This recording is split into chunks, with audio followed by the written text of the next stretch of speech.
ज्ञानञ्जनशलाकया चक्षुरुन्मिलितं येन तस्मै श्रीगुरुवे नमः। श्रीगौरङ्ग नित्यानन्द श्री अद्वैतचन्द्र गदाधर श्रीवासादि गौरभक्तवृन्द वाञ्छाकल्पतरुभ्यश्च कृपा सिन्धुभ्येव च पतितानां पावनेभ्यो वैष्णवेभ्यो नमो नमः। हरे कृष्णा कृष्णा कृष्णा हरे हरे, हरे राम राम राम हरे हरे।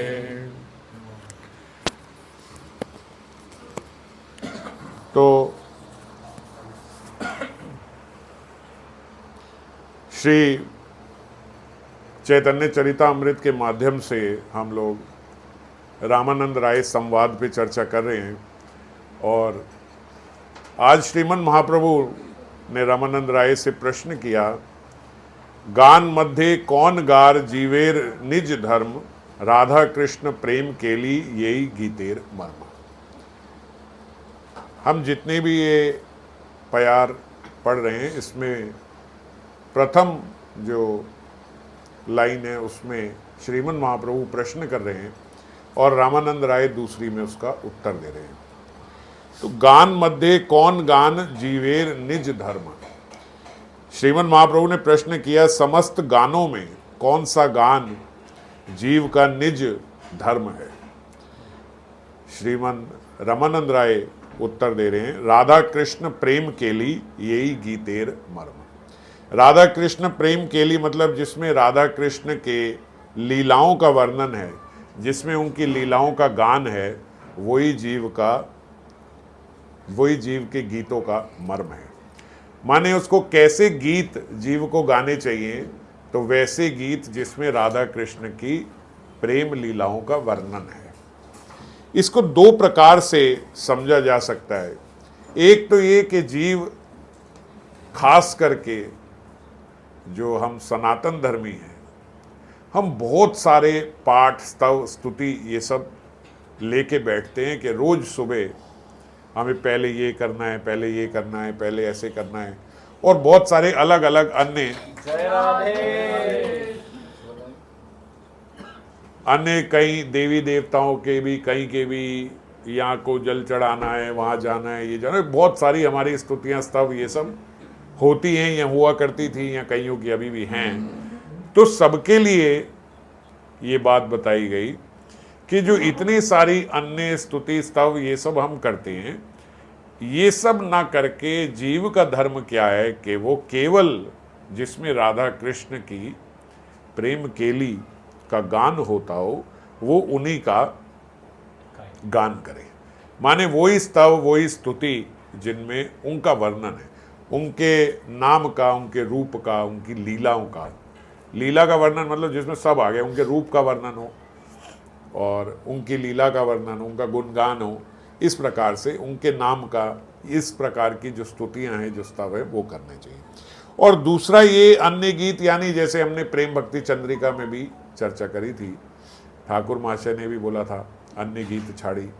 जो अन्य जो जितने भी प्रकार के गीत हैं आजकल के, जो कहीं हम लोग सुनते हैं कि नहीं जी मुझे बड़ा इमोशनल अच्छा लगता है, और कहीं कहीं पिक्चरों के गाने हम लोग ऐसे सुनते हैं कि इससे मेरा राधा कृष्ण के प्रति भाव बढ़ रहा है, इस प्रकार से हम लोग सोच के जो भौतिक शब्द आदि सारे उसमें आ रहे हैं, उसमें हम सोचते हैं नहीं ये तो मेरे भाव की वृद्धि हो रही है। तो ऐसे इमोशनल गाने, पिक्चर के गाने, ये सब हम लोग जो सुनते हैं, जगजीत सिंह की गज़ल लगा के हम लोग बैठ जाते हैं कि आनंद आ रहा है।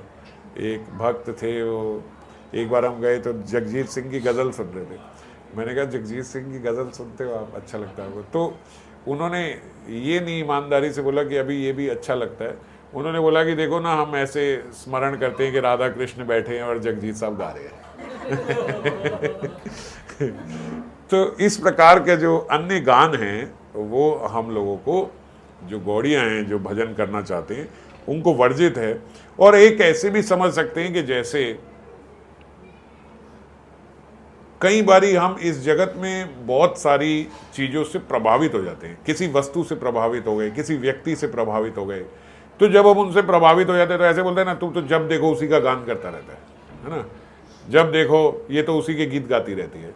इस प्रकार से हम लोग बोलते हैं। कोई एक, जैसे मान लीजिए कोई अपना मित्र है किसी का, वो उसी के हम बोलेंगे तू तो हमेशा अपने इसी मित्र के गीत गाती रहती है, या अपने तू तो जब देखो अपने बच्चे का ही गान करती रहती है। इस प्रकार से हम लोग बोलते हैं, इस जगह का ही गान करते रहते हैं, भाई हमारी जगह पे तो ऐसे है वैसे है, ये सब हम बोलते हैं ना, हमारी नॉर्मल भाषा में आता है। तो इस प्रकार का भी जब हम बहुत प्रभावित हो जाते हैं तो हम वो गान करने लगते हैं, वो भी वर्जित है। हम जो गौड़िया हैं वो इन सबको प्रजल्प मानते हैं, प्रजल्पा है।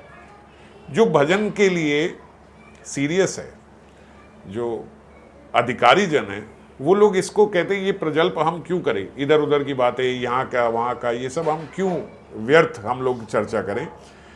कहीं भी जाएं, कहीं भी किसी भी स्थिति में किसी भी व्यक्ति वस्तु कोई भी अच्छी देखें, कोई बहुत सौंदर्य देखें किसी जगह में, स्थान में, किसी व्यक्ति में, तो हमें ऐसा चिंतन हो कि जब ये ऐसा है तो हमारी किशोरी जी कितनी सुंदर होंगी, जब यहीं के जो मलमूत्र के भांड हैं ये भी इतने सौंदर्यवान हो सकते हैं, तो हमारी किशोरी जी कितनी सौंदर्यवान होगी, हमारे श्यामजू कितने सुंदर होंगे, जब यहाँ के भी जगजीव इतने सुंदर लग सकते हैं। तो ये क्या हुआ, आप कहीं किसी से प्रभावित नहीं हुए, बल्कि प्रभु भावित हुए। प्रभु भाव आ गया आपके भीतर, किसी स्थान को देखा, कितना सुंदर, ये बड़ा अच्छी जगह है, यहाँ कितना अच्छा झरना बह रहा है, ये बह रहा है, तो वहाँ प्रभावित हो गए। और एक भक्त जो होता है वो देख के बोलता है कि देखो यहीं की इस जड़ जगत की जो सौंदर्य है वो इतना लुभावना है, तो गोलोक का कैसा सौंदर्य होगा, ब्रज का कैसा सौंदर्य होगा, वृंदावन का कैसा सौंदर्य होगा। तो इस प्रकार से जब चिंतन होता है तो वही प्रभावित ना होके जीव प्रभु भावित हो जाता है। अब प्रश्न उठता है कि जो गृहस्थ जीव है वो कैसे रहे, मतलब एक गृहस्थ तो बड़ी सारी व्यक्तियों से मिलता है और फिर अपने परिवार में रहता है, फिर परिवार में उसका मोह जो है वो स्वाभाविक है। तो ऐसे मोह के बीच में रह के, ऐसे पारिवारिक जनों के बीच में रह के, अलग अलग जगहों पे जहाँ भ्रमण करना पड़ता है, ऐसे ऐसे विषयी लोगों से मिलना होता है, स्थानों में जाना होता है, तो यहाँ पे जाके जीव कैसे रहे कि भाई वो कहे नहीं अन्य कोई बात नहीं करनी, अन्य कोई चर्चा नहीं करनी, अन्य कोई गीत नहीं गाना, समझ गए, अन्य किसी जगह प्रभावित नहीं होना। एक गृहस्थ के लिए बड़ा स्वाभाविक है कहीं भी प्रभावित हो जाना। जो विरक्त है उसके लिए तो बड़ा आसान है इस मामले में, क्योंकि कहीं जाना नहीं, कहीं किसी ने बुलाना नहीं, आपको कहीं जाना नहीं, आप कहाँ रहोगे, अगर आप विरक्त वेश में चले गए तो ब्रज में ही जाके अपना स्थान नियुक्त कर लोगे। तो उन्हें ये चर्चा करने की जरूरत ही नहीं है कि कहीं बड़ा सुंदर देखा तो ब्रज का ध्यान करें, वो तो ब्रज में ही सौंदर्य देखेंगे, है ना। लेकिन गृहस्थ जो है उसके लिए बड़ी कठिनाई है कि कैसे ऐसा रहे कि इस जगत में भी रहे और अच्छे लोगों के बीच में भी रहे, अच्छे वातावरण, अच्छी जगह पे रहे, लेकिन प्रभावित भी ना हो हर जगह। तो इसके उत्तर में श्रीमद् भागवतम में जो प्राचीनाभि के पुत्र थे प्रचेता, आप सबने सुना होगा, उन प्रचेताओं को प्राचीनाभि ने बोला कि अब आप गृहस्थ आश्रम में प्रवेश करो। तो प्रचेता जो थे उन्होंने बोला कि आप पिताजी क्यों चाहते हो हम लोग गृहस्थ में जाएं, हम लोग रह के भजन करें। बोले नहीं, सृष्टि आगे कैसे बढ़ेगी, आप लोगों को गृहस्थ में ही जाना होगा। तो उन्होंने अपने पिता की आज्ञा को मान के काफ़ी उन्होंने तप किया आदि, अभी हम वो चर्चा नहीं कर रहे। जब वो तप करने निकले ही थे तो उन्हें भगवान शिव के भी दर्शन हुए थे, और जब उन्होंने तपस्या पूर्ण कर ली थी तब उनको साक्षात हरि मिले, और साक्षात हरि ने उन्हें उपदेश दिया कि गृहस्थ में कैसे रहना चाहिए।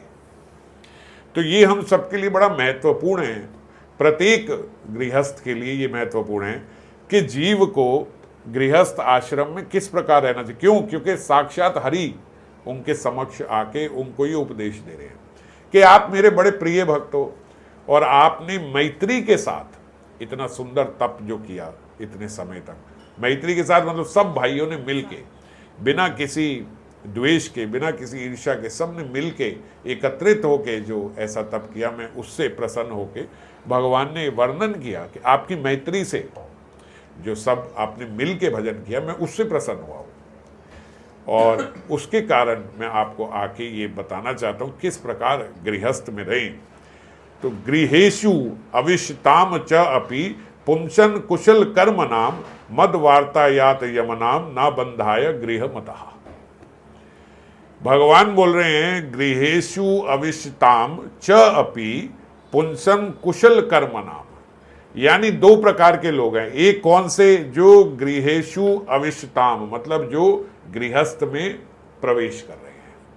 और दूसरे कौन से? पुंसम, जो कुशल कर्म नाम, जो कुशल कर्म करते हैं, यानी कि ये वो लोग जो केवल भजन ही करते हैं। दो लोगों की बात है। च अपि, समझ गए, मतलब और। कौन? गृहेषु अविष्टाम च अपि पुंसन कुशल कर्म नाम, जो बड़े कर्म करने में बड़े कुशल हैं, एक्सपर्ट है, एडवांस्ड है, बड़े भक्त है, संत है, महात्मा है, उन्हें पता है किस प्रकार भजन किया जाता है। और दूसरे कौन? जो गृहेषु अविष्टाम, जो अब गृहस्थ में प्रवेश करने लगे हैं, या जिनका प्रवेश गृहस्थ में हो चुका है। गृहेषु बोला है, गृहस्थ नहीं बोला। गृहेषु का मतलब जो परिवार में रहते हैं। जैसे आप सोचो, भाई मैं तो गृहस्थ नहीं हूँ, मेरी तो शादी नहीं हुई, हम तो कुंवारे हैं। आप सब लोग सोचो हम तो कुंवारे हैं, हम तो गृहस्थ आश्रम में हम तो नहीं, हम तो ब्रह्मचारी नहीं। वो बोल रहे हैं गृहेषु, मतलब जो पारिवारिक जीवन में रहते हैं, जो परिवार में रह रहे हैं, ऐसे लोगों, फैमिली को, माता पिता दोनों बच्चे, सबको, जो फैमिली लाइफ में रह रहे हैं, जो इस गृहस्थ आश्रम में रहते हैं। गृहेषु अविष्टाम च अपि पुंसम कुशल कर्म नाम, इन लोगों के लिए क्या है? बोल रहे मद वार्तायात यमनाम, मेरी वार्ता जो है, मेरी चर्चा जो है, ये अगर आप करोगे तो क्या होगा? ना बंधाए गृह मतः, आपका बंधन नहीं होगा इस गृह में, आप फंसोगे नहीं। इस गृहस्थ में अगर आपको नहीं फंसना है तो केवल एक चीज आपको करनी है। क्या करना है परिवार में? मद वार्तायात यमनाम, केवल ऐसा करो कि सारे परिवार के जन मिलके मेरी चर्चा जरूर किया करें। अगर ऐसा होगा तो क्या होगा? ना बंधाए गृह माता, वो गृह में फंसेगा नहीं, वो बंधेगा नहीं गृहस्थ में। कितना कष्ट होता है, लोग एक थाली में सारा लोग हिल जाते हैं। तो जीव भागे नहीं, ये सबसे पहले ध्यान रहे। ऐसे नहीं हो कि जरा सी खटपट हुई तो वो बोले चलो मैं तो सोच रहा हूं मैं वृंदावन ही चला जाऊं, मैं तो वहीं रहूंगा, मैंने यहाँ रहना ही नहीं। अधिकतर लोग जो हैं वो भजन में यहाँ से फ्रस्ट्रेट होके फिर भागते हैं कि हम लोग ब्रज को चले जाते हैं, यहाँ हमारे बस का नहीं है। तो क्या हुआ? फ्रस्ट्रेट हो गए, आपस में पति पत्नी का झगड़ा हुआ, चल हम छोड़ छाड़ के वृंदावन चले गए। कहीं ऑफिस में कोई झगड़ा हुआ, कलेश हुआ, अब आपको लग रहा है कि अब नौकरी मिलेगी, छोड़ो ना हम तो ब्रज चले जाएंगे, हम वहीं जाके रहेंगे। तो ऐसे बोलते जो पलायन करने वाले हैं ना, जो ऐसे भागने वाले हैं, वो फिर आगे जाके वहाँ जहाँ गुरु आश्रम, जहाँ ब्रज में कहीं रहेंगे, वो वहाँ से भी पलायन कर जाएंगे, वो वहाँ से भी भाग जाएंगे। जैसे आश्रमों में ये बात ब्रज में बोली जाती है, किसी ने बताया काम तो हम तो रमते राम। जैसे कोई काम बोल दे तो भैया हम तो भजन कर रहे हैं, हम अभी नहीं कर सकते। तो इस प्रकार का जो एटीट्यूड है ये नहीं होना चाहिए। एस्केपिज्म नहीं होना चाहिए। अगर एस्केपिज्म अलाउड होता तो फिर भगवान अर्जुन को भी युद्ध करने को ना बोलते, पहले ही बोलते चलो छोड़ो। अर्जुन ने भी यही बात बोली, छोड़ो ना, क्या इतना झंझट झमेला करना है, भैया मैं अपना भिक्षा करके जीवन व्यापन कर लूंगा, मैं चलता हूं यहां से। भगवान बोले नहीं, भागना नहीं है किसी भी चीज से, पलायन नहीं होगा, भाग के नहीं जाना। राज्य मिल जाए उसके बाद छोड़ छाड़ के अपने किसी सही उत्तरदायित्व को दे के अगर आप निकल जाओ, वो अलाउड है। पर आप कहो नहीं अब यार युद्ध लड़ना पड़ेगा, इतनी लड़ाई होगी, वो छोड़ो ना मैं भाग जाता हूँ अब यहाँ से, ये अलाउड नहीं है। घर में कलह कलेश हुआ, आपने कहा छोड़ो ना यार इस घर में बड़ा कलेश रहता है, मैं ब्रज चला जाता हूँ। आप प्रेम से थोड़ी जा रहे हो, भजन से थोड़ी जा रहे हो, आप तो भाग रहे हो। और यहाँ से भाग रहे हो तो फिर आगे भी भागोगे, ये प्रवृत्ति आपकी चलती रहेगी भागने की। तो ऐसा नहीं होना चाहिए। सब जगह जीव को अपने कर्तव्यों का पालन करते रहना चाहिए। जो इस जीवन में जहां पे भी जिस रोल में है, वहाँ उसको उस कर्तव्य का पालन करना चाहिए। चाहे आप किसी भी रोल में, आप माता के रोल में हो, आप पिता के रोल में हो, आप भाई के रोल में हो, बहन के रोल में हो, किसी पे भी, आप ऑफिस में मान लो, आप जहाँ भी एम्प्लॉय हो, आपका राष्ट्र के प्रति जो दायित्व है, जो कर्तव्य है, ये सब पालन आपको करना होगा। यहाँ पे रहते हुए इन सब कर्तव्यों का निर्वाह करना होगा, इन सब चीज़ों का। और साथ साथ क्या करना होगा, इनका करते हुए, ये सारे कर्म करते हुए मद वार्तायात यमनाम, अपने घर में जिस हम अपने बोले हमने हमारा घर संसार, यही संसार बन जाता है हमारा। तो जब संसार में बोलते हैं तो आपका क्या है, बोलते हैं हमारा घर संसार, ऐसे बोला जाता है ना, आपका घर संसार कैसा है? क्यों? क्योंकि गृहस्थ जीवन का वही घर, वही पूरा संसार बन जाता है, वही थोड़े से लोगों के बीच में मिलना उठना बैठना। तो उसमें यदि भगवान की चर्चा नहीं होगी तो फिर आप उसमें फंस जाओगे, और अगर होती रहेगी तो वही संसार के जो मोह अंधकार है, इसमें कभी खो नहीं सकता। क्यों? क्योंकि निरंतर उसको प्रकाश मिल रहा है, जो वो चर्चा कर रहा है उससे। गृहेषु अविश्यताम, जो फैमिली लाइफ में है उनके लिए ये बात बोली जा रही। तो कैसे गृहस्थ को रहना चाहिए? बोले सबसे पहले, सबसे सर्वप्रथम तो वो अपने घर में ठाकुर जी के विग्रह की स्थापना जरूर करे। ऐसा घर नहीं होना चाहिए जहां पे ठाकुर जी के विग्रह ही ना हो।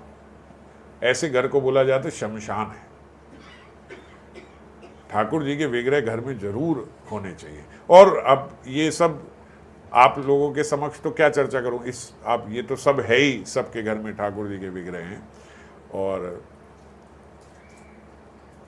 ठाकुर जी के विग्रह हो तो फिर दूसरा कार्य ये बोला जाता है कि ये प्रयास करो कि आपके घर के जितने भी सदस्य हैं वो सब भजन में लगे, किसी भी प्रकार से, कैसे भी करके धीरे धीरे धीरे धीरे अपने परिवार के जो जन हैं उन्हें भी भजन में लगाने का प्रयास करना चाहिए। पति पत्नी नहीं तो जनरली ऐसा होता है, वो सोचते हैं छोड़ो ना, हम करते हैं, बच्चों को क्या बोलना, वो अपना जीवन अपना खुद जिएंगे, अपना देखेंगे, जैसा उनको अच्छा लगे वैसा करेंगे। ये आप परोपकार नहीं कर रहे हो बच्चे पे, आप अच्छे पेरेंट्स नहीं हो। फोर्स नहीं करना चाहिए, ये बात मैं भी बोलता हूँ, फोर्स नहीं करना चाहिए, पर सही राह तो दिखानी चाहिए। जब स्कूल में पढ़ाना था और आपका बच्चा स्कूल नहीं जाना चाहता था, तब तो आपने ऐसे नहीं कहा छोड़ो इसको अपनी लाइफ जीने दो, जैसे उसको ठीक लगेगी वो वैसे करेगा, ऐसे कहा। तब तो आपने ज़बरदस्ती भेजा, ज़बरदस्ती नहीं किया, प्यार से भेजा, रोज़ समझाया कि बच्चे ज़रूरी है, पढ़ाई नहीं करेगा झाड़ू पोछा मारना पड़ेगा, ये करना पड़ेगा, इस प्रकार समझाया ना। ऐसे ही जीवन में भजन का महत्व भी समझाना चाहिए। अगर नहीं करेगा तो जीवन में रहा क्या, ये मनुष्य जीवन किस काम का? हम सोचे तो सही, ये आपको ये देह क्यों मिला, ये सारी सुविधाएं जो आप ले रहे हो ये आपको क्यों मिली? हम किसी गली का पशु क्यों नहीं बन गए? क्यों हमें ये मनुष्य दे दिया गया? ये सब हमें एजुकेट करना चाहिए, पर हम नहीं करते। हम बड़े अच्छे बन जाते हैं, ये वेरी वाइज, हम किसी को फोर्स नहीं करते, जी उसको करना है तो करे, नहीं करे। और कुछ तो भक्त माँ बाप, भक्त माता पिताओं की बात कर रहा हूँ, वो ऐसे भी हैं, वो कहते छोड़ो जी हम कर रहे हैं, हम नहीं चाहते हमारे बच्चे करें, वो अपना पहले इंजॉय करे बाद में करेंगे। अरे बाप रे, आपको अभी इंजॉयमेंट की अलग डेफिनेशन दिखाई देती है। आपको लगता है कि भजन में इंजॉयमेंट नहीं है, इंजॉयमेंट इस सृष्टि में है, तो बच्चों का क्या शुरू होगा? अभी तो आपका भी शुरू नहीं हुआ, माँ बाप का ही शुरू नहीं हुआ। अगर ऐसी सोच है हमारी, पहले वो इंजॉय कर लें जी अपनी लाइफ। अरे क्या इंजॉय कर रहे हो? और भजन में ऐसी कौन सी इंजॉयमेंट है जो नहीं हो सकती? बल्कि अगर आध्यात्मिक बुद्धि हो तो जीव सही रूप से अपनी लाइफ को इंजॉय कर सकता है। तो सही में जो इंजॉयमेंट शब्द है, वो इंजॉयमेंट वो कर सकता है। आदमी सोचता है मैं मदिरा पान करके इंजॉयमेंट कर लूंगा, शराब पीने के बाद उसको होश नहीं रहती, कहीं नाली में गिरा, गटर में गिरा, इसको लोग इंजॉयमेंट समझते हैं। मैं अपने घर में पनीर आदि ना खा के दूसरे पशु का मांस खाऊंगा, ये मेरी इंजॉयमेंट है। ये क्या इंजॉयमेंट है? उसके बाद बीमारी लग जाए, कुछ लग जाए, तो फिर इंजॉयमेंट हो रही है ये? तो ये इंजॉयमेंट नहीं। हमारी कितनी गलत कंसेप्ट हमारा है अगर हम सोचते हैं कि नहीं वो इंजॉय कर ले। सच में इंजॉयमेंट वो है, देखो ट्रैफिक नियम जो हैं वो बनाए गए हैं। अब सरकार बोले चलो जी आज 15 अगस्त है, आज सारी रेड लाइट बंद कर दो, लोगों को इंजॉय करने दो, आज कोई रेड लाइट पे रुकेगा नहीं। इंजॉयमेंट होगी, मजा आएगा, पूरे शहर में केओस मच जाएगा, एक्सीडेंट हो जाएंगे, पता नहीं कितने लोग मर जाएंगे। ऐसे ही हम लोग सोचे नहीं जी नहीं, बच्चों पे कोई रोक लगाने की जरूरत नहीं है, पूरा खुला छोड़ दो, एंजॉय करने दो। ये बिल्कुल ऐसे ही है जैसे सरकार ये सोचे कि आज भैया 15 अगस्त है, रेड लाइटें छोड़ दो, आज सारी लाइटें ग्रीन रहेंगी, आप जहां मर्जी जाओ। इससे क्या होगा? इससे और जाम हो जाएगा। तो थोड़ा जो हम नियम में रहते हैं, थोड़े हम जो प्रतिबंध में रहते हैं, ये नियम, ये प्रतिबंध हमें और एंजॉय करने देते हैं। अगर कहीं हम रेड लाइट पे रुकते हुए जाते हैं तो हमें पूरा रास्ता खाली मिलता है, हम जल्दी जाएंगे, एंजॉय करेंगे इसको। तो इसीलिए कुछ प्रतिबंध जीवन में होना जरूरी है। यदि वो नहीं होंगे तो हम सोचे हम एंजॉय नहीं करेंगे, हम और केओस में फंस जाएंगे। ऐसे ही हम लाइफ में केओस में फंस जाते हैं। 45-50 साल का संसारिक जीव जब हो जाता है, उसके बच्चे बड़े हो जाते हैं, अगर वो भक्त नहीं है तो ऐसे बोलता है हमारी लाइफ में कुछ है ही नहीं, अब क्या करें? बच्चे बड़े हो गए, वो अपना जीवन जी रहे हैं, हमारे पास अब कुछ है नहीं, अब क्या करें? या तो गधे की तरह व्यापार में लगे रहे, वो भी ये नहीं पता कि क्यों लगे हैं। अब खाने के लिए दांत कम हो रहे हैं, भूख कम हो रही है, बुढ़ापे के कारण शरीर नीचे गिरता जा रहा है, अब वो एंजॉयमेंट करना नहीं चाह रहे जो आप करना चाहते हो, और दूसरा आपके पास कुछ है नहीं। और भक्त प्रवृत्ति का होता है तो महाराज 100 साल का हो जाए तब भी उसके पास बहुत सारे काम होते हैं। जब तक व्यक्ति सिद्ध नहीं हो गया तब तक बड़ी साधना है, और जब व्यक्ति सिद्ध हो गया तो फिर बड़ा आनंद है। तो उसकी लाइफ में कभी बोरिंग नहीं है। तो बोले भैया इतने ट्रैफिक में फंस गए, 2 घंटे लगे, कोई बात नहीं, माला पूरी हो गई, क्या फर्क पड़ता है? हमारे पास माला इतनी है, जाम में फंस गए तो माला हो जाती है, तो हमें कोई दिक्कत नहीं है उसमें। तो इसीलिए अगर हम ये सोचेंगे नहीं नहीं ये सब नहीं करके एंजॉयमेंट होता है, ऐसे नहीं होता। तो गृहस्थ जीवन में कैसे रहना चाहिए? सबसे सर्वप्रथम जैसे बताया कि घर में विग्रह जरूर हो, विग्रह सेवा जरूर हो, सारे लोगों को धीरे धीरे धीरे धीरे किसी प्रकार से हम लोग प्रयास करें, हमारे घर के सब लोग भजन में लगे, क्योंकि सब भजन में नहीं लगेंगे तो मद वार्ता होएगी नहीं। आप चर्चा करोगे कि ये सब क्या फालतू की बातें लेके बैठ गया, आप यहाँ पे कथा सुन के जाओगे, 2 बातें बताओगे, वो बासी लेगा, क्या बोल रहे हैं यार, ये क्या है? आप कहो प्याज लहसुन छोड़ दो, वो आपके विरोध में हो जाएंगे, क्यों छोड़ना है भाई प्याज लहसुन, व्हाट इज द प्रॉब्लम? किन लोगों के साथ उठती बैठती है, तो ये सब क्या सीख रही है? ऑर्थोडॉक्स लोग हैं। तो इसीलिए अगर सारा पूरा परिवार सुन रहा है, सब सुन रहे हैं, तो फिर सबकी एक ही आइडियोलॉजी बनती है, फिर आप चर्चा कर सकते हो। घर में एक कांग्रेसी और एक भाजपा का बंदा बैठ जाए, भैया कभी शांति से नहीं रह सकता। एक ही पार्टी के होंगे तो शांति से रह पाएंगे। तो इसीलिए एक ही जगह जाके कथा सुन रहे हो, एक ही बात सुन रहे हो, एक ही सबकी मनोस्थिति हो, तो फिर शांति से जीवन व्यतीत हो सकता है। तो बोले जब घर में विग्रह होंगे, सब लोग जुड़े होंगे, तो सर्वप्रथम गृहस्थी को चाहिए कि अपने घर में मंगल आरती का प्रविधान शुरू करें। जरूर मंगल आरती होनी चाहिए, चाहे 5 बजे हो, अब 4 बजे ना करके 5 बजे करो, 5:30 बजे करो, एक टाइम फिक्स करके प्रयास करना चाहिए कि उस समय हमारा मंगल आरती शुरू हो जाए। तो क्योंकि शुरू से ही हमें सुबह से ही शुरू करनी है ना अपनी दिनचर्या। ये गृहस्थ आश्रम है, ये समझो, गृहस्थ आश्रम। तो आश्रम में कैसे रहा जाता है, और आश्रम की जितनी भी सेवाएं हैं वो सब भगवत सेवाएं हैं। अगर आप कहो हम गृहस्थ आश्रम में रहते हैं, तो घर का कूड़ा उठाना भी भगवान की सेवा है, घर की नाली साफ करना भी भगवान ही की सेवा है, भगवान के लिए खाना बनाना भी भगवान की सेवा है, भोग लगाना भी, श्रृंगार करना भी, और यहाँ का कूड़ा उठाना भी, क्योंकि गृहस्थ आश्रम में रह रहे हैं। गुरु आश्रम में जाओ तो जो भी सेवा करो वो सेवा है। वहाँ आदमी ऐसे थोड़ी बोले अरे आपने मेरे को नाली साफ करने की दे दी, साधक उसमें भी खुश होता है, आश्रम की साफ करी हमने। ऐसे ही जब जीव गृहस्थ में आश्रम रूप में रहेगा, तब पूर्ण रूप से अगर गृहस्थ आश्रम में रहे तो फिर जो सेवा मर्जी कर ले वो सब भगवत सेवा है। तो सर्वप्रथम सुबह उठते ही मंगल आरती करेगा, मंगल आरती के बाद फिर श्रृंगार आदि ये सब होगा, भोग लगाया जाएगा, सब मिलके वो प्रसाद पाएंगे। फिर उसके बाद जीव जो है वो जब अपने काम को जाए, तो ऐसा बताया गया कि चाहे अपने किसी व्यापार को जाए, खेती को जाए, फैक्ट्री में जाए, ऑफिस में जाए, दुकान पे जाए, जहाँ भी जाए, केवल कर्तव्य मात्र के लिए कि ये भी ठाकुर जी की सेवा है, कैसे ठाकुर जी की सेवा है? बोले ठाकुर जी ने ये रोल में ही रखा है मेरे को, अगर मैं नहीं जाऊंगा, नहीं कमाऊंगा, कुछ नहीं करूंगा तो किस प्रकार ये घर चलेगा, मैं कैसे संतों की सेवा करूंगा, कैसे ठाकुर जी की सेवा के लिए सब उपलब्ध होगा, है ना।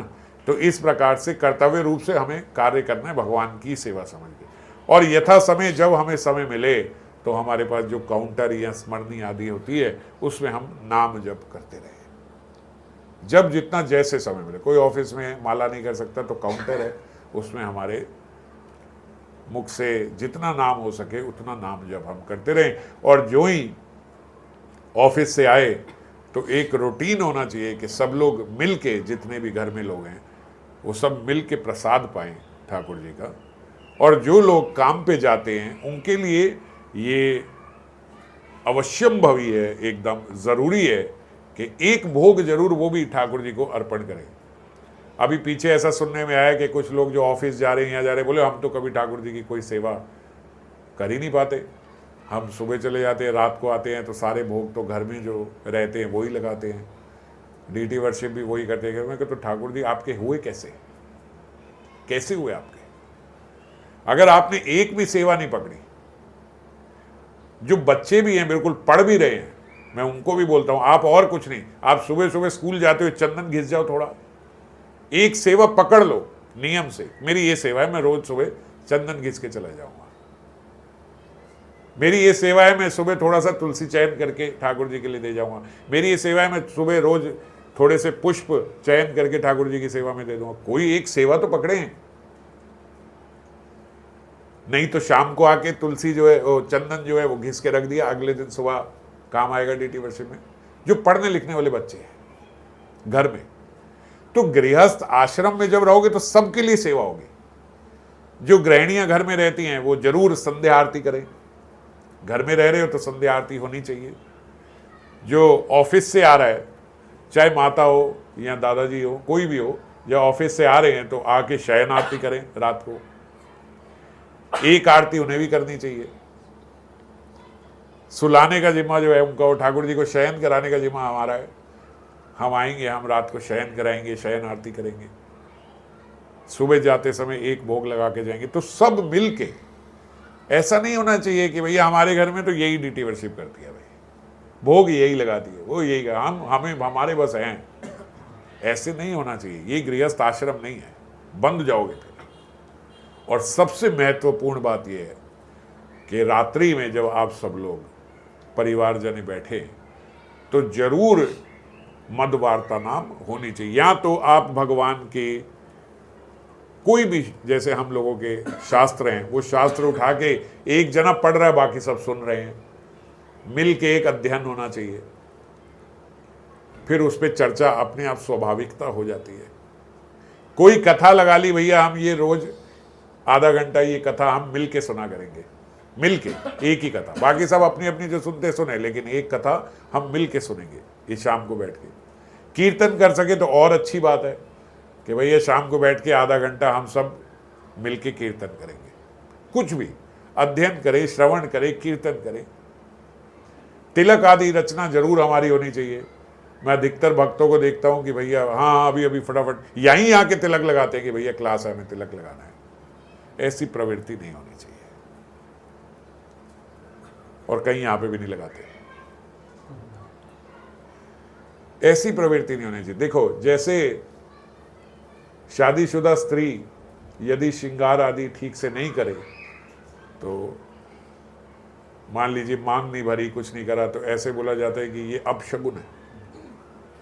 ऐसे अपशगुन नहीं रहना चाहिए, जो उनके विवाहिता के चिन्ह हैं वो होने चाहिए, ऐसा बोला जाता है ना। अगर नहीं होता तो ये अपशगुन है। तो ऐसे ही बोलते जो भक्त तिलक आदि रचना नहीं करता वो अपशगुन माना जाता है। घर में ठाकुर जी के विग्रह विराजित हैं, आप भोग लगा रहे हो और आपकी तिलक आदि रचना आप करते नहीं, आप ऐसे भोग लगा रहे, तो बोले ठाकुर जी उनसे भोग नहीं पाते। ऐसे जीवों से जो तिलक रचना नहीं करते उनसे ठाकुर जी भोग भी नहीं पाते। क्यों? अपशगुन है ये, ऐसा नहीं होना चाहिए।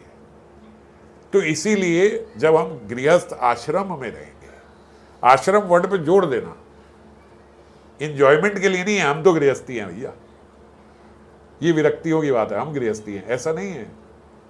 वो गृह निधि होते हैं जो फंसे होते हैं। गृहस्थ आश्रम क्या है? कोई आश्रम ऐसा नहीं है जो भगवत प्राप्ति ना कर सके। गृहस्थ आश्रम का तात्पर्य ये है कि हमारे तिलक आदि ठीक से रचना हुई हो, हमारा स्वभाव वैसा ही सौम्य हो, और हम लोग ठीक प्रकार से सुबह से जैसे हमारी शुरू हो गई रात तक फिर हमने एक साथ एकत्रित होकर सबने कीर्तन, क्योंकि यही समय है जिस समय आप इकट्ठे हो सकते हो। सुबह आपके बच्चे स्कूल गए हैं, किसी को ऑफिस जल्दी जाना है, ये करना है, आपको सुबह सुबह सब बैठ जाए, नहीं हो सकता। तो केवल रात्रि का समय ऐसे है जब इकट्ठे परिवार के जने बैठ सकते हैं, और आप बैठना शुरू करोगे तो आप आनंदित भी होगे। और भगवान ने ये बात बोली भी है, आशीर्वाद भी देना है भगवान ने इसी अध्याय में। चौथे स्कंद का 30वां अध्याय और 9वां श्लोक है, आप सब देख लेना। भगवान ने आशीर्वाद दिया है कि देखो ये सब भगवान किसको समझा रहे हैं? प्रचेताओं को। प्रचेताओं को ये सब भगवान समझा रहे हैं ना, ये सारी चीजें। तो भगवान बोल रहे हैं यदि कोई संध्या समय प्रचेताओं का स्मरण कर ले और ये सारी विधि का पालन कर रहा है, ये पालन करते हुए प्रचेताओं का स्मरण कर लेगी, उनको भगवान ने समझाया था, हमें भी ऐसे ही करना है। केवल उनका स्मरण करने से और ये करने से भगवान बोल रहे हैं जिसके भी घर में कोई भी कलह कलेश होगा वो खत्म हो जाएगा। ये भगवान आशीर्वाद दे रहे हैं श्रीमद् भागवतम में। कभी ऐसे घर में भगवान बोल रहे हैं कोई, ये कली का ये प्रवाह है जो कली कलेश बोलते हैं ना, जो कलह कलेश हो रही है, ये कली की देन है। तो घर में कोई भी कलह कलेश हो, भगवान बोल रहे हैं वो शांत हो जाएगी, वो खत्म हो जाएगी। ऐसे घर में कभी कलेश नहीं होएगा। कैसे घर में? जो इस प्रकार से ठीक से आश्रम में रह के संध्या समय प्रचेताओं को स्मरण भी कर ले। एक बारी और ठाकुर जी ने इनको ये बात समझाई थी, ऐसे हमें भी करना है। तो जो हमने चर्चा करी थी पिछली बार भी जन्माष्टमी में कि घर में मंदिर नहीं हो, मंदिर में हमारा घर हो, इस प्रकार से रहना चाहिए। ये आश्रम है। आश्रम कहाँ होता है? आश्रम मंदिर में होता है, जहां ठाकुर जी के विग्रह होते हैं। जब आश्रम का अर्थ क्या है? प्राइमरीली वहां पे भगवान की सेवा होगी, सेकेंडरी वहां पे कुछ साधक रहते हैं। ऐसे नहीं कहते 10 साधकों का घर है और यहां पे भगवान भी विराजते हैं, ऐसे तो नहीं कहा जाता। ये इन गुरु जी का आश्रम है, ये इनका ठाकुर जी का ये मंदिर है, और यहाँ पे 10 इनके जो भक्त हैं, साधक हैं, वो यहीं रहते हैं। तो इस प्रकार से हमारा घर जो है वो मंदिर होना चाहिए। जैसे अभी हम बैठे, कहाँ बैठे? श्रीवास आंगन में। वो वास्तविक में श्रीवास आंगन है। अपने मन से मैं ऐसे ही मैसेज कर देता हूँ, भैया आज क्लास कहाँ है? आज क्लास यहाँ है। इन आपको भी मैसेज से ही पता लगा होगा आज क्लास यहाँ है। पूछना नहीं पड़ता इनसे कि भैया क्लास यहाँ रखे नहीं रखे, आप फ्री हो, घर में हैं कि नहीं है, कहीं कोई वो तो नहीं है, दुविधा तो नहीं है, कहीं जाना तो नहीं, आना तो पूछना नहीं पड़ता। आप में से किसी के घर ऐसे रख सकते हैं? भाई बोल दे, आपको मैसेज में ही पता लगा, मेरे घर क्लास है।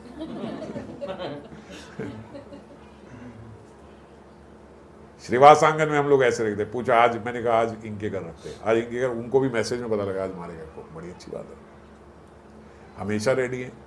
इसको बोलते हैं मंदिर में रहना। घर होगा वो फोन है, महाराज आपने पूछा बताया नहीं, महाराज आपने बड़ी ह्यूमिलिटी से कोई आ रहे, एक मिनट पहले बताते तो सही। इस प्रकार से, इसी भाव से हम हर गृहस्थ को इसी प्रकार से रहना चाहिए। घर में चर्चा हो ठाकुर जी की, सब भक्तों का आना जाना हो, भजन करते हो, आपस में सारे परिवार लोग मिल के संकीर्तन रोज करते हो, तो कैसे रहेगा वो कले कलेश वाला घर? वो आश्रम बन गया, वो ठाकुर जी का मंदिर बन गया। ऐसे थोड़े कि बस हाँ जी अब हम ये नहीं बोला करेंगे, हम घर में रहते हैं, आपने बोला था मंदिर में रहते हैं, अब हमने बोलना शुरू कर दिया हाँ जी हम मंदिर में 2 कमरों में रहते हैं। केवल बोलने की बात नहीं है, वैसा स्वभाव होना चाहिए, वैसा आचरण होना चाहिए कि हम मंदिर में रह रहे हैं। तो गृहेषु अविशिताम च अपि पुंचम कुशल कर्मणा। जो कुशल कर्म कर रहा है, जो बिल्कुल विरक्त जीव है, और जो गृहस्थ में प्रवेश कर रहा है, दोनों के लिए एक ही बात बताई है भगवान ने, अलग अलग नहीं है। क्या? मद वार्ता यत यमुना। विरक्त को क्या बोला? विरक्त को भी यही बोला है, मेरी चर्चा करो। गृहस्थ को क्या बोला? गृहस्थ को भी यही बोला। आप केवल कार्य आदि करते हो क्यों? उनकी सबकी सेवा करने के लिए ही वैष्णवों की। तो हम जो कार्य करें कर्तव्य रूप में हम लोग वो कार्य करते रहे। इससे क्या होगा? ना बंधाए गृह मता, इससे जीव कभी ग्रह में फंसेगा नहीं। जो हम कहते हैं ना गृहस्थ में फंस गए, कभी गृहस्थ में वो फंसेगा नहीं। माता देवहूति ने भी यही प्रश्न करा कपिल भगवान से कि जिनकी घर संसार में बहुत आसक्ति है वो क्या करे? जो इंद्रिय तृप्ति कर रहा है। माता देवहूति के चरित्र पे कभी चर्चा करेंगे। ऐसा चरित्र किसी स्त्री का होना असंभव है। देवी हैं, भगवती हैं, ऐसा लगता है माता देवहूति उनके चरित्र से। और वो क्या बोल रही है कपिल भगवान को कि भैया हमारी घर में आसक्ति है। किससे आसक्ति है? पति कौन है? कर्दम्ब मुनि। प्रथम रात्रि को जब विवाह हुआ, देवहूति का मुख देखा, उससे उनको किशोरी जी का स्मरण हो गया। 6 महीने बाद उनकी समाधि हटी। 6 महीने बाद। कब? जब विवाह हुआ प्रथम रात्रि को समाधि में चले गए। समझ गए? और बेटा कौन है? कपिल भगवान। और माता देवहूति क्या कह रही है? मेरे घर में आसक्ति है। किससे आसक्ति होगी? और ऐसी आसक्ति तो होनी चाहिए जिनके घर भगवान जन्म लिए हैं। तो वो हम लोगों के लिए प्रश्न कर रही हैं। मेरी गृहस्थी में बड़ी आसक्ति है, वैसे भी मैं स्त्री हूं, मेरी बुद्धि छोटी है, मेरी इंटेलिजेंस कम है, मैं इंद्रिय तृप्ति में मेरा मन रहता है। ये माता देवहूति के शब्द जो हैं ये हमारे लिए हैं कि मेरा इंद्रिय तृप्ति में मन रहते तो हम जैसों का कल्याण कैसे होगा? जो गृहस्थ में ऐसे अपने लिए लगती है ना, गृहस्थ में फंसे हैं, इंद्रिय तृप्ति का भी हमारा मन करता है, घर में मोह भी है, बुद्धि भी हमारी थोड़ी कम है, जितना मर्जी बोलो हमें थोड़ी सब बात कम समझ में आती है। तो हम लोगों का कल्याण कैसे संभव है? कपिल भगवान क्या बता रहे हैं? प्रसंगम अजरम पाशम। ये क्या है? ये अटैचमेंट जो है, ये प्रसंगम जो है, ये बहुत स्ट्रॉन्ग एंटेंगलमेंट है। बड़ी कस के पकड़ी हुई है इस आसक्ति ने हमें, जो ग्रह की है, जो घर वालों की है, जो मित्रों की है, जो अपने सगे संबंधों की है।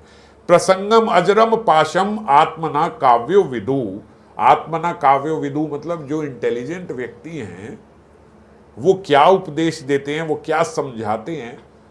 जो लर्नेड हैं, जो विज्ञ हैं, वो क्या समझा रहे हैं? स एव साधुषो कृतो मोक्ष द्वारम अपावृतम। यही आसक्ति यदि आप साधु में लगा दो। स एव साधुषो कृतो, कौन सी?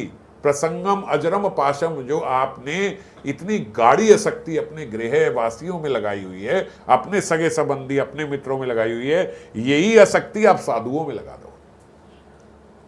ऐसी आसक्ति आपकी श्री गुरु चरणों में होनी चाहिए। ऐसी आसक्ति आपकी संत महात्माओं में होनी चाहिए। आंख खोल के सुनो, स्मरण करने की आवश्यकता नहीं है इसमें, अभी सुनो। ऐसी आसक्ति हमारी संत महात्माओं से जब होगी तो मोक्ष द्वारम अपावृतम। क्या होगा? मोक्ष का द्वार खुल जाएगा। मोक्ष कहने का तात्पर्य यहां पे ये है कि आप मनुष्य देह में जिसके लिए आए हो, यहां से जो सिद्ध होने आए हो, जो भगवत प्राप्ति करने आए हो, वो द्वार आपके खुल जाएंगे। हमारे पास 2 ही द्वार है यहां से निकलने के लिए। या तो नरक में जाएंगे या फिर मोक्ष द्वार है। मोक्ष द्वार मतलब जहां से निकल के भगवत प्राप्ति हो गई, या फिर नरक में गए। किसी गलतफहमी में मत लेना आप स्वर्ग में जाओगे, बड़े सारे आपको हवाई जहाज आपकी सेवा में मिलेंगे, सारे नर नारियां आपको मैडम मैडम करके घूम रहे होंगे और आपकी सज्जा हो रही होगी, श्रृंगार हो रहा होगा। कुछ नहीं होगा, किसी गलतफहमी मत रहना। भक्त जो है वो कभी स्वर्ग में नहीं जाता, वो नरक में जा सकता है या भगवत प्राप्ति कर सकता है, या दूसरा चांस मिल जाएगा उसे। ऑब्वियसली बेचारा बीच में है तो दोबारा आगे फिर मनुष्य जन्म मिलेगा, फिर अवसर मिलेगा, पर चांसेस 2 के ही ज्यादा है, या नरक में जाएगा या भगवत प्राप्ति करेगा। क्यों? क्योंकि यदि भगवत प्राप्ति नहीं हुई है तो स्वर्ग वाले तो कोई काम हमने करे नहीं है, कर्म कांड इत्यादि हम ये सब करते नहीं। अगर भगवत प्राप्ति नहीं कर पा रहे हैं, उस पथ पे नहीं चले हैं, तो बहुत सारे हमने पाप अपराध करे होंगे, तो उनकी यातना भोगनी होगी। और यदि आपने ऐसा नहीं किया, आप भगवत प्राप्ति के पथ पे ही चले थे, लेकिन धीरे चल रहे थे, आपका भगवत प्राप्ति का पथ पूरा नहीं हुआ, तो फिर दोबारा आगे से मौका मिलता है, फिर मनुष्य जन्म मिलेगा। ऐसा मत सोचना कि नहीं मिलेगा। चाहे आप 100 जन्म लगा दो, अगर आप सही पथ पे चलते जा रहे हो बिना अपराध करे, तो आप 100 बार मनुष्य बनोगे। भगवान बार बार और आगे से वहीं से भजन शुरू करेंगे, जहां खत्म हुआ है और आगे वहीं से शुरू करेंगे। आप 10वें माले पे थे, आपने 12वें माले पे जीवन छोड़ दिया, 12वें से शुरू होगा अगला। आप 20वें तक पहुंचे, 20वें से शुरू होगा अगला। भगवान बहुत कृपालु हैं। आपका भजन का, आपका नाम का, आपके अध्ययन का, आपके श्रवण का सारा अकाउंट जो है वो पूरा मेंटेन हो रहा है। ये कुछ व्यर्थ नहीं जा रहा। मानो आपने सोचा हो कि यार मेरा कथा में जाने का आज मन तो नहीं था, ऐसे ही चलो आ गई, चलो खाली थे, हमने कहा चलो चल दिए, तो भी जो ये आधा घंटा आपने कीर्तन कर लिया, श्रवण कर लिया, ये आपके अकाउंट में ऐड हो गया। तो भी कैसे भी आ गए, कुछ भी कान में पड़ गया, समझ में आ गई, एक बात समझ में आ गई, हरिनाम संकीर्तन में हम लोगों ने भाग ले लिया, तो ये हमारे जुड़ गया अकाउंट में। हमें लग रहा है छोटी बात है, छोटी कोई बात नहीं है इसमें। जब मृत्यु के बाद डिसाइड होगा दूसरा शरीर मिलना है, किस बिहाफ पे मिलेगा, कितना नाम लिया है, क्या किया है, कहां से प्रारंभ हुए थे, वहां से ऊपर गए हैं कि नीचे गए हैं, तब एक एक नाम की वैल्यू आपको पता लगेगी। जब वो गिनती होगी कितना करा है इन्होंने, समझ रहे हो, एक एक नाम की तब आपको गिनती वैल्यू पता लगेगी कि ये वैल्यू है, क्योंकि वो सारा नाम एकत्रित है, आपके अकाउंट में सब इकट्ठा हो रहा है, और उसी बिहाफ पे हमें अगला जीवन हमारा निर्धारित होगा। तो इसीलिए भजन व्यर्थ नहीं जा रहा है हमारा, ये सब उपयोगी है। कहो भैया मैंने तो निकलना था 9 बजे, तो 10 बज गए। अब ये 1 घंटा आपके अकाउंट में परमानेंट ऐड हो गया, जब तक आप मृत्यु तक नहीं पहुंच जाओगे तब तक एडिड है, और अगले जन्म में भी मिलेगा आपको। इतनी बड़ी बात है। हम लोग क्या आए, आज बहुत बारिश हो रही है, छोड़ो यार, आज ऐसे रह जाते हैं। ये अभी तो आप छोड़ सकते हो, बाद में आपको पता लगेगा कि ओहो, वो 1 घंटा जो रह गया था, वो जो उसमें कल्याण हो सकता था, वो हमारा रुक गया। एक एक नाम बहुत कीमती है, एक एक नाम, समझ गए। तो जीव के पास 2 द्वार है, नरक में जाएगा या मोक्ष की ओर जाएगा। मोक्ष यानी भगवत प्राप्ति, यहां से निकल जाएगा। पर कैसे? प्रसंगम अजरम पाशम आत्मना काव्यो विदुहु स एव साधु शुक्र, स एव, वही वाली आसक्ति, वही आसक्ति। जब आसक्ति ठीक से होगी तो आसक्ति के बाद सेवा होती है। ऐसी कोई आसक्ति नहीं होती जिसमें सेवा का भाव ना आए। और नहीं, हमारी साधुओं से बिल्कुल वैसे ही आसक्ति। सेवा करते हो तो फिर आसक्ति कैसे हुई? आदमी घर में कुत्ता पाल लेना, उससे भी आसक्ति हो जाए तो उसकी भी सेवा करता है कि नहीं करता? हमारे कुत्ते का शौच का समय हो रहा है, तुरंत घड़ी देख के आदमी निकल जाता है उसको कराने के लिए। कुत्ते की भी सेवा हो रही है। इसका खाने का टाइम हो गया, ये हो गया। जो लोग कुत्ता पालते हैं तो इतना कुत्ते के लिए कॉन्शियस होते हैं, हम इतना अपने बच्चों के लिए नहीं होते। और सारी दुनिया को समझाते रहते कुत्ता मत बोलो इसे, तो बेचारा बोल नहीं सकता। यही होता ना, बोलते इसे कुत्ता मत बोलो, इसका नाम रखा मैं बूबू, ओरियो प्लीज। तो खैर, तो मैं ये कह रहा हूं एक पशु पाल लेते हैं, उससे आसक्ति हो जाए तो उसकी भी सेवा करते हैं। तो ऐसा नहीं हो सकता कि हम कहें हमारी साधुओं से आसक्ति है लेकिन साधु सेवा नहीं करते। और ये साधु सेवा नहीं है कि हम कहे हो यार हमारा हफ्ते दे देते पैसे, सेवा हो जाती है हमारी। ये सेवा नहीं है। आप सेवा में सहयोग कर रहे हो, ये बात ठीक है, मगर तन मन धन तीनों लगना चाहिए। सबसे निकृष्ट धन, उससे ऊपर तन, और मन लग गया तो तीनों चीजें लगेंगी। तो इसीलिए अपने देह से भी सेवा होनी चाहिए। केवल ऐसा नहीं बस हाँ जी हमने 100 रुपए उसको पकड़ा दी, चलो साधु सेवा हो गई। ब्रज भी जाएं तो प्रयास करना चाहिए हमारे तन से कोई सेवा हो, धाम की सेवा हो, संतों की सेवा हो, महात्माओं की कोई सेवा हो। और ये कब होगा? जब हमारी उनसे ऐसे आसक्ति होगी। कैसे? स एव साधु सुकृत हो। एक एक शब्द का ध्यान है। वैसे ही, कैसे? जैसे आपकी अपने घर में है, ऐसे साधु महात्माओं से कृपा होनी चाहिए। इसको बोलते साधु संग। अगला यही है, उन्होंने श्रीमन महाप्रभु ने प्रश्न पूछा, श्रेयो मध्य कौन श्रेय जीवेर है सार, कृष्ण भक्त संग बिना श्रेय नाही आर। श्रेय मतलब मंगल, सबसे मंगल चीज क्या है? सारे मंगल कार्यों में, सारी मंगल विधियों में श्रेयो मध्य कौन श्रेय जीवेर है सार, सारे मंगल का सार क्या है? तो रामानंद राय बोल रहे हैं, रामानंद राय बोल रहे हैं, कृष्ण भक्त संग बिना श्रेय नाही आर। वो कह रहे भैया इसके बिना और कुछ मंगल ही नहीं है। आप कह रहे हो मंगल में सबसे मंगल चीज क्या है? वो कह रहे हैं इसके बिना कुछ मंगल ही नहीं है भगवान। मंगल में मंगल क्या बताऊं? मंगल कुछ और है ही नहीं, बस यही मंगल है। क्या मंगल है? कृष्ण भक्त संग, भक्तों का संग प्राप्त हो जाए, यही मंगल है। और क्या, कैसे? जब हम उनके साथ हमारी वही आसक्ति हो जाए। ये भक्त संग नहीं है कि हम फोन करें, बात करें, चार माताएं, भक्त माताएं मिलके बैठी, अपनी अपनी सास की बात करी, अपनी अपनी इधर ऑफिस की बात करी, ये करी, जब मिले मेरे ऑफिस में ये होता है, ये होता है, आपका क्या होता है, आपके घर में क्या होता है, आप क्या करती हो, ये क्या करती हो, वो क्या करती हो, ये बात करिए, चलो जी संग हो गया, चले। ये संग नहीं है, ये वैष्णव संग नहीं है, ये भक्तों की किट्टी पार्टी है। हाँ, संग क्या है कि आप संग बैठे मद वार्ता ना, आपने ठाकुर चर्चा करी, आपने किसी कथा की चर्चा करी, आपने जो अध्ययन किया उसकी चर्चा करी, आपने भगवान की गुणावली की चर्चा करी, लीलाओं की चर्चा करी, कुछ बैठे एक दूसरे का इंटरेस्ट बढ़ा। आप कितना अच्छे से माता जी अध्ययन करते हो, मेरा अध्ययन तो ऐसा है ही नहीं।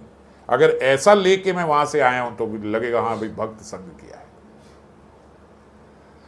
आपके भीतर कितना प्रेम है, मेरे अंदर तो ऐसा प्रेम नहीं है। भक्तों से मिलते हैं तो ऐसा रियलाइज होता है, हर भक्त के अंदर एक ऐसा गुण होता है, किसी ऐसी विशेष चीज से उसके भगवान की आसक्ति होती है, किसी की विग्रह सेवा में होती है, किसी की प्रसाद बनाने में होती है, किसी की श्रृंगार करने में होती है, किसी की अध्ययन में, किसी की श्रवण में है। जब ऐसा सुनते हैं, उनके वो गुणों को अपनाने का मन करता है, ऐसा जब संग होता है तब माना जाता है हाँ ये वैष्णव संग, ये साधु संग हुआ। अन्यथा जो हम संग करें वो साधु संग नहीं है। एक दूसरे से बात करके आए और घर में ऐसे आया, बनती देवी बड़ी देखी आज इसको, पता नहीं कैसे से रहती हैं लोग, क्या करते हैं, वैसे बड़े, ये सब सीख के आए तो सोच रहे साधु संग हुआ। ये साधु संग नहीं हुआ। हम ही सब इनकी सेवा करते हैं, इनको कुछ वो नहीं है कि ये सेवा करें। ये आप साधु संग करके आए हो, अगर ये सीख के आए हो।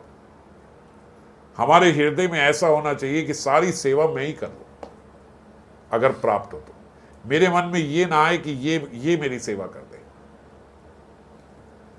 अगर हमारे मन में अभी भी किसी भी वक्त किसी भी भक्त के लिए ऐसे आता है कि इन्हें कम से कम मुझे इतना तो पूछना चाहिए था, कम से कम इतना तो मेरे साथ करें, कम से कम ऐसे तो करें, अगर ऐसे आता है तो आपका अभी तक का साधु संग 0 है। आप समझे ही नहीं फिर साधु संग क्या होता है।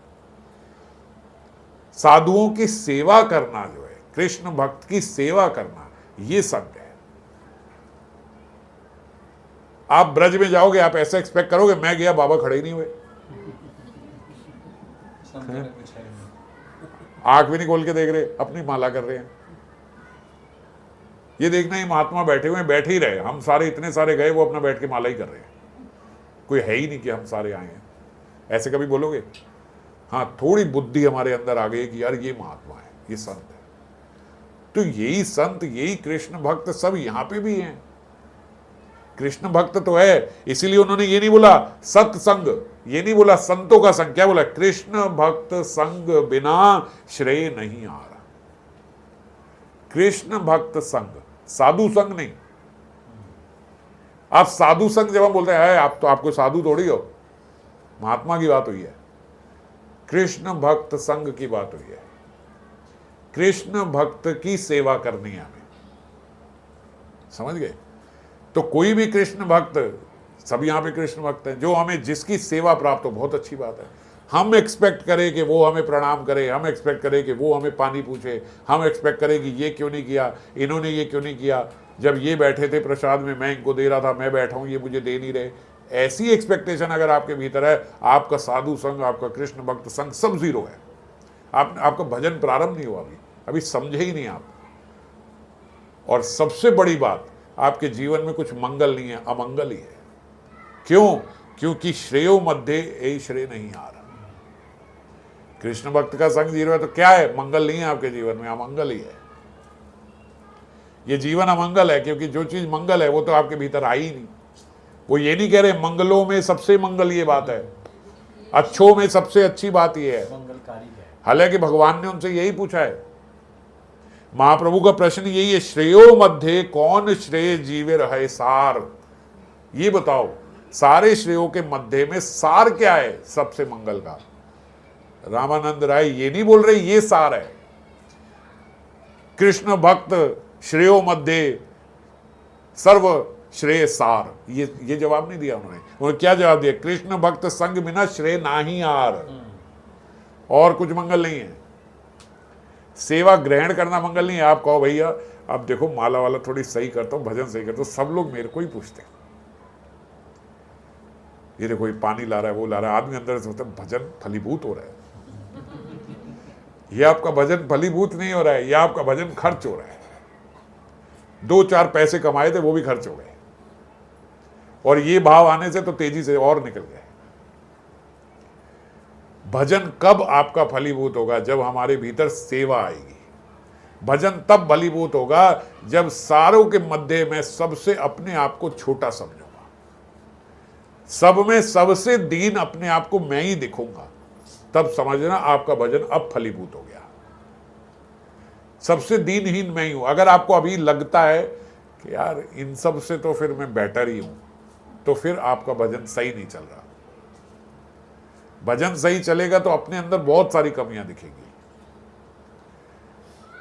कमियां दिखेंगी, फिर सेवा करने का मन करेगा कि मैं इनकी सेवा करूं, इनका ये गुण मेरे अंदर आ जाए। ऐसे सेवा करने की इच्छा होती है, ऐसे नहीं लो आप भी पियो पियो, ये सेवा नहीं होती। सेवा होती भीख मांगते हुए कि मैं इनकी सेवा करूंगा तो इनके गुण मेरे भीतर आएंगे, ठाकुर जी मेरे से रीझ जाएंगे, ये कृष्ण भक्त ये मेरे से रीझ जाएंगे। इस भाव से सेवा होती है। तो सेवा करना ठीक से, और किसकी? कृष्ण भक्त की। साधु महात्मा ये तो सब हम करते ही हैं, कृष्ण भक्त की। ऐसे ही जैसे हम साधु महात्मा की सेवा समझते हैं ना, ऐसे ही कृष्ण भक्त की सेवा करनी है। और आप कहो कि मैंने तो अब इतनी सेवा कर दी, कि आपने कितनी भी कर दी वो आपने अपने लिए करी है, ये बात ध्यान रखो। ये मत सोचना आपने किसी पे कोई उपकार कर दिया है। अगर मैं सेवा कर रहा हूं तो जितनी मैंने सेवा करी है उतना ठाकुर जी मुझसे प्रसन्न हुए हैं, उतना भजन मेरा बड़ा है। तो इसमें आप पे क्या उपकार? मान लीजिए मैंने आपकी बहुत सेवा कर दी और फिर मैं सोचूं मैंने आप पे उपकार कर दिया, तो सेवा जीरो हो गई। मेरा किसी पे उपकार नहीं। अगर मैं सेवा कर रहा हूं मेरा अपने ऊपर उपकार हो रहा है, मैं अपने कल्याण हेतु सेवा कर रहा हूं, मेरा ठाकुर जी से संबंध गाढ़ हो जाए, ये भक्त मेरे पे कृपा कर दे, इनके हृदय में मेरा स्थान बन जाए। ऐसे बहुत से हमारे यहां भी ऐसे जन हैं। और बहुत बड़ी बात मैं मानता हूं कि कोई हमारे जीवन में कोई समस्या आ रही हो, कुछ आ रही हो, वो केवल बता देते मेरे जीवन में समस्या है, वो आप रिप्लाई भी मत करना, बस केवल इसलिए बता रहे हैं कि बस आपके मन में आ जाए कि मेरे साथ ऐसा हो रहा है, बस उसी से भगवान कृपा कर देंगे। ऐसा भाव होना बहुत बड़ी बात है। हम बदजीव क्या कर सकते हैं? कुछ नहीं कर सकते, लेकिन ऐसा भाव आ जाए ठाकुर जी प्रसन्न हो जाते हैं। कृपा कौन करेंगे? ठाकुर जी ही करेंगे ऐसे जीव पे जो इतना दीन समझता है और ऐसा भाव रखता है कि आप जवाब भी मत देना, रिप्लाई मत करना, बस केवल आपके भीतर एक बार आ जाए कि ऐसा हो रहा है, बस मेरा कल्याण हो रहा है। हम लोग तो सोचते हैं ये देखना पढ़ के छोड़ दिया, कोई रिप्लाई नहीं, कुछ नहीं, यहाँ मैं इतनी समस्या में हूँ, वहाँ वो मैसेज डाल रहे नवदीप चलना है, क्या हो रहा है यार इनके साथ। तो हमारे भीतर ये सबसे खराब भक्ति उत्थान अनर्थ की हम चर्चा कर रहे थे ना, ये भक्ति उत्थान अनर्थ आ जाते हैं। सुकृत उत्थान अनर्थ जो है वो ये आ जाते हैं। क्या? हमारे भीतर अपेक्षा आ जाती है। जहां दीन भाव से हमें सेवा करनी थी वहां उन्हीं से अपेक्षा कर ली। अपेक्षा करने का क्या अर्थ है? कि ये मेरी सेवा करें। अब जैसा मैं चाहता हूं वैसा ये मेरे साथ करे, ये अर्थ हो गया। उल्टा हो गई बात। नए नए आए थे अच्छा था, हम लोग कहते थे भैया मैं तो नया हूं, मैं तो इन सबसे छोटा हूं। पुराने हो गए तो क्या हो गया, अब पुराने होने से हमारे भीतर अब ये अनर्थ पैदा हो गया, अब अपेक्षा बढ़ गई। एक बात बताऊं, याद रखना, जब भी किसी भक्त का सर्वनाश होता है, सर्वनाश, जब भी वो कभी किसी पतन के पथ पे गिरेगा, केवल अपेक्षाओं से गिरेगा, केवल अपेक्षाओं। अब ये मत समझना ये छोटी चीज है, सबसे खतरनाक चीज अपेक्षा है। अगर आपके भीतर ये आ गई कि इतना तो इन्हें करना ही चाहिए, इतना तो ऐसे होना ही चाहिए, अब ये तो नहीं चाहिए।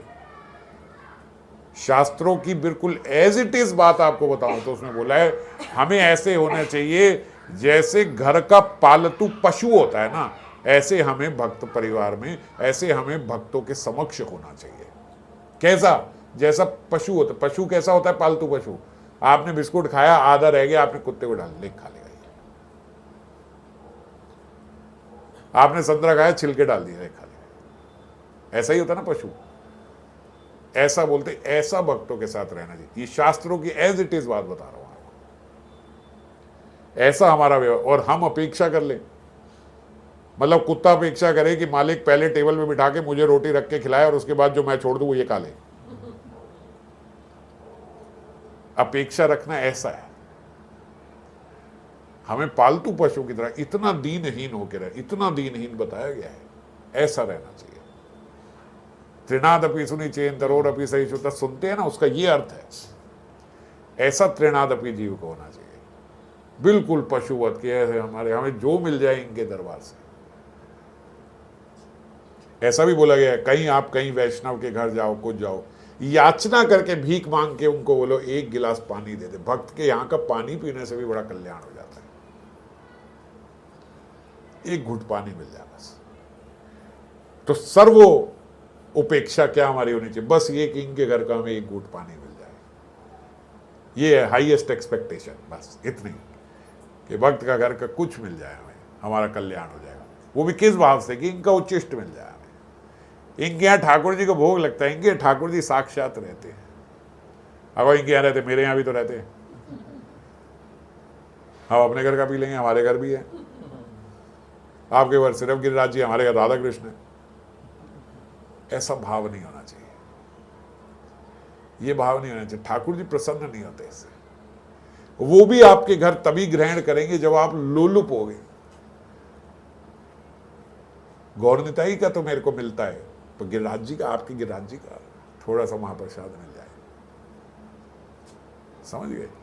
तो ऐसे कृष्ण भक्त के संग का अर्थ ये है। ऐसा कृष्ण भक्त का संग होना चाहिए। आगे बड़ा प्रसंग है जो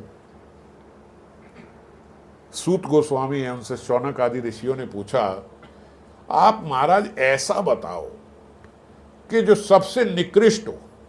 भक्तों का तो कल्याण हो जाता है, वो तो कथा सुनते हैं, सब सुनते हैं, उनका तो कल्याण हो जाता है साधु संग में।